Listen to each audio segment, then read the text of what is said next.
Uniform civil code भी आने वाला है और भारत में हमारे देश को एक सच्चा सेकुलर राष्ट्र बनाने का समय भी आ चुका है। Assam Chief Minister Himanta Biswa Sarma has said that uniform civil code will be implemented in the country soon and that polygamy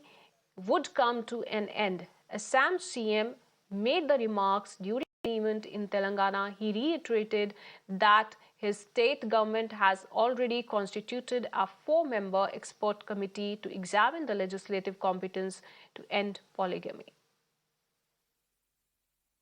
Bharat में यूनिफॉर्म सिविल कोड भी आने वाला है और भारत में हमारे देश को एक सच्चा सेकुलर राष्ट्र बनाने का समय भी आ चुका है।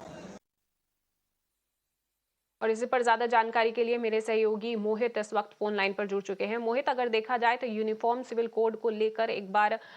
फिर से एक बयान सामने आया है, वो भी असम के मुख्यमंत्री हेमंत बिस्वा शर्मा का, जिसमें वो एक बार फिर से कहते हुए नजर आ रहे हैं कि एक तरीके से एक संकेत है कि पूरे देश में ये यूनिफॉर्म सिविल कोड लागू कर दिया जाएगा। जी बिल्कुल, देखिए, और ये जो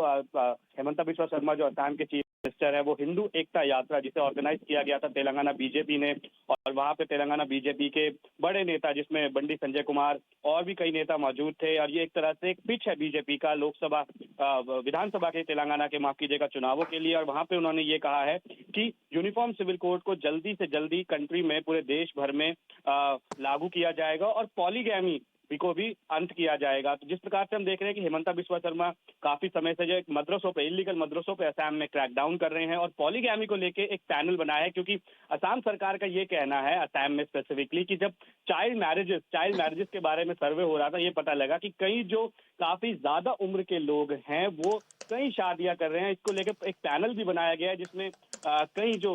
वरिष्ठ अधिवक्ता हैं वो हैं, रिटायर्ड जजेस हैं, और नलिन कोहली जो बीजेपी के नेशनल स्पोक्स पर्सन हैं, और एडिशनल जो है एडवोकेट जनरल असम के, वो भी 4 मेंबर के पैनल में है। और उनका यही कहना है कि वो पूरा देखेंगे और पॉलीगैमी किस प्रकार से अंत होगी इसके बारे में देखा जाएगा। वही मॉडल जो है अब बीजेपी का एक पोल प्लान बन गया है तेलंगाना के लिए। उसी प्रकार हेमंता बिस्वा शर्मा ने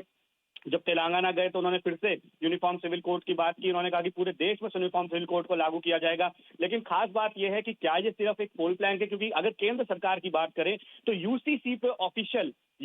ऑफिशियल अभी तक केंद्र सरकार के द्वारा कुछ आया नहीं है कि वो यूसीसी को कब लागू करेंगे, क्या गाइडलाइन बनाई जाएंगी। लेकिन आप देखिए कि कई जो राज्य सरकार है, खासतौर पे बीजेपी की, उन्होंने जो है मेंबर्स जो है बना दिए, कमिटी बना दी है कि यूसीसी को फॉर्मुलेट करने के लिए उस पर्टिकुलर राज्य में कैसे काम किया जाएगा। तो एक तरह से इसको एक मैसिव पोल पिच भी माना जा रहा है बीजेपी की तेलंगाना चुनाव को लेकर, क्योंकि देखिए बीजेपी को कहीं ना कहीं ये लगता है कि अगर तेलंगाना चुनाव बीजेपी नहीं भी जीतती है, लेकिन वहां पे वो एक बड़ी पार्टी के रूप में उभर सकती है और एक सेकंड नंबर की पार्टी के रूप में उभर सकती है। इसलिए हमने देखा कि किस प्रकार से तेलंगाना में काफी रैलियां हुई, कई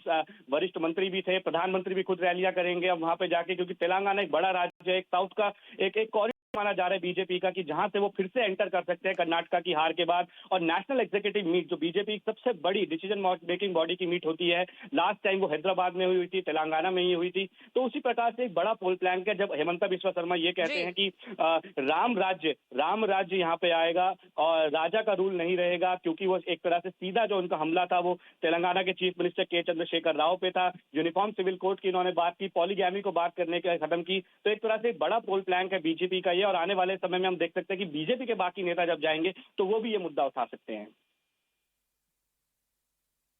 जी, बहुत बहुत शुक्रिया मोहित आपका इस तमाम जानकारी के लिए।